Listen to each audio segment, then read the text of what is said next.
Buenas noches. Hola Gallego querido, ¿cómo vamos? Muy bien, Tony. Bueno, contame esta catarata de nombramientos en la AFI. Bueno, básicamente la interventora Cristina Camaño ayer estuvo con el jefe de gabinete Santiago Cafiero, hicieron un análisis de 1.405 empleados que tiene la AFI, 840 fueron nombrados por el macrismo en los últimos 4 años, es decir, que el 60% proviene del macrismo y el 40% de los que fueron designados en los 32 años anteriores. Esto incluye algunos que tienen promedio de trabajo 1 hora 40 por día, o sea, ñoquis en todo el sentido de la palabra, mucho familiar de dirigentes de Cambiemos con sueldos de 90.000 pesos. ¿Qué tal, Tuni? ¿Cómo estás? Juana Morín te saluda y te mando un abrazo grande. Hola, Juan. Quería consultarte, ayer yo decía que era llamativo cuanto mínimo el tiempo que había pasado entre que Alberto Fernández anuncia la intervención de la Agencia Federal de Inteligencia hasta que efectivamente nombra a la interventora Cristina Camaño, y me preocupaba de alguna manera por lo que pudo haber ocurrido en esos días. ¿Qué información tenés al respecto y qué pensás respecto a este punto? El 10 de diciembre Alberto Fernández anuncia la intervención y unos 20 días después recién llega en lo formal, digamos, la designación de Cristina Camaño. Bueno, vamos a una definición general que es la siguiente. Hoy en día ya no sirven de nada el agente que está parado en la esquina con un sombrero leyendo el diario y anteojos negros. Todo el espionaje es electrónico, como ya han visto, por ejemplo, intervinieron las comunicaciones de Angela Merkel en Alemania, los diálogos entre Lula y Dilma Rousseff. O sea, hoy el espionaje es electrónico, de manera que ¿qué es lo que explica que hayan metido 500 tipos en este poco tiempo y 800 en los últimos 4 años? Que esos no se dedicaban a lo que tiene que dedicarse la AFI, que es a proteger al país frente al terrorismo o frente a ese tipo de espionaje electrónico, sino que se dedicaban a intervenir en causas judiciales, a armar causas contra los opositores, a difundir las escuchas, etcétera, etcétera. Entonces, ¿qué es lo que me chimentan? Que se encuentran con materiales de ese estilo, de qué es lo que se hizo durante todo este tiempo, el armado de causas. Claro, tú, digamos, vos lo has denunciado, acá lo hemos denunciado, ¿no? La AFI se utilizó para que un grupo de legisladores armen carpetazos, primero las publiquen en los medios y después de allí la justicia intervenía, armaba un carpetazo y te procesaban por las dudas. Tal cual. Bueno, desde ya recuerdan el contacto que hay entre Marcelo D'Alessio, el abogado trucho, y la AFI. Hay de por medio 2 comisarios, que los 2 están detenidos. En la otra punta hay un funcionario de la AFI dando instrucciones.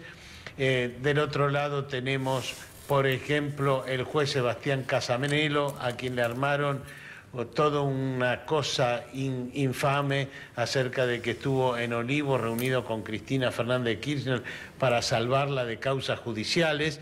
Eso lo armó la AFI a través de abogados, con 2 testigos falsos que ahora van a juicio por falso testimonio. ¿Se acuerdan ustedes a los 2 jefes de la AFI yendo a ver al juez Carzoglio para que meta preso a Hugo y Pablo Moyano? Bueno, esa es la actividad de la AFI. Entonces, para eso metieron toda la gente. Bueno, como decís vos, ¿no? En la investigación moderna, todo electrónico, con satélites, no hace falta tener 1 millón de tipos. No es necesario. Hoy se controla de otra manera. Acá es como que recurrían a Maxwell Smart permanentemente. Y armaban carpetas, investigaban al presidente de la Corte, una locura. Lo que pasa es que para lo que ellos querían, sí les venía bien la gente. A ellos, por ejemplo, me dicen que la Dirección de Contraterrorismo está totalmente desarmada, que es lo fundamental que nosotros tenemos. Ya tuvimos 2 bombas aquí en Argentina. Entonces, pero para eso, para lo que ellos querían, armar causas, difundir escuchas, todo eso, perseguir opositores, sí le servía a la gente para ir a Comodoro Pi, para visitar jueces, etcétera, etcétera.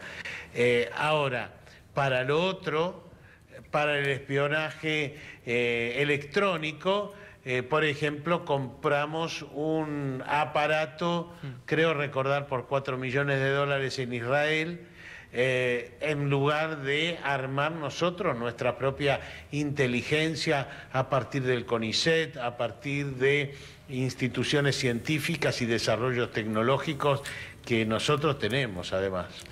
Tuni, acá hay otras palabras mágicas que da la impresión que nos llevan justamente a todos estos casos de los sótanos de la democracia, ¿no? Donde se armaban operaciones, donde se intervenía activamente en causas judiciales con claros objetivos políticos, que son los fondos reservados, ¿no? Estos fondos reservados que le devolvió Mauricio Macri en 2016 a la Agencia Federal de Inteligencia. ¿Existe posibilidad de auditar, de saber qué es lo que se hizo con esos fondos reservados? Bueno, parte se fue en estas contrataciones que, insisto, ustedes lo van a ver en todo el Estado. Es raro que ellos hayan incrementado la planta de gente de nivel inicial. Ellos metían todos gerentes, por decírtelo de alguna manera. Aumentaban la cantidad de gente con cargo, pese a no tener estudios en la Escuela Nacional de Inteligencia, pese a no tener trayectoria en materia de inteligencia, gente que entraba y ganaba de entrada nomás 90.000 pesos. O sea, eso ustedes lo van a ver, yo supongo que eso se va a suprimir rápidamente, hasta el 15 de enero se fijaron el plazo para revisar todos los ingresos, y yo creo que ahí una parte se va a devolver, digamos, al erario público, en el sentido de se va a poder utilizar para otras cosas. Y después hubo un decreto de Mauricio Macri oscureciendo todos los gastos de la AFI, aquello que se había transparentado un poco en la época final de Cristina, porque hay que recordar que también Cristina tardó demasiado en sacar a los ex jefes de la CIDE, llamémoslo así. Recién lo hizo en diciembre de 2014, pero ahí ella transparentó los gastos, dijo, aún los gastos para operaciones de inteligencia tienen que darle cuenta a la Comisión Bicameral de Seguimiento de los Organismos de Inteligencia. Bueno, eso fue derogado por Mauricio Macri. Bueno, o sea que hay una oscuridad sobre los gastos que va a ser difícil de velar. No, va a ser muy difícil, Tuni, recordemos, porque las cajas de la CIDE, las cajas negras de la CIDE son de larga data. Se habla de cobro de coimas, empresarios, colegas. Ahí hay todo un mundillo alrededor de la CIDE, vos lo conocés igual que yo, pero hay todo un halo en torno a la CIDE que va a ser muy difícil de develar porque son pagos en negro. Vos sabés que yo entré a la CIDE 2 veces o 3 veces, un par de veces porque hicieron conferencias de prensa sobre el atentado a la AMIA, entonces nos explicaban del atentado ahí en un salón, y una vez entré, ni bien se había ido Fernando de la Rúa, y entré de la mano de Carlos Soria, el fallecido gobernador de Río Negro, que estuvo a cargo en época de Duhalde, y él me mostró un cuarto donde él decía, aquí había $12 millones que desaparecieron.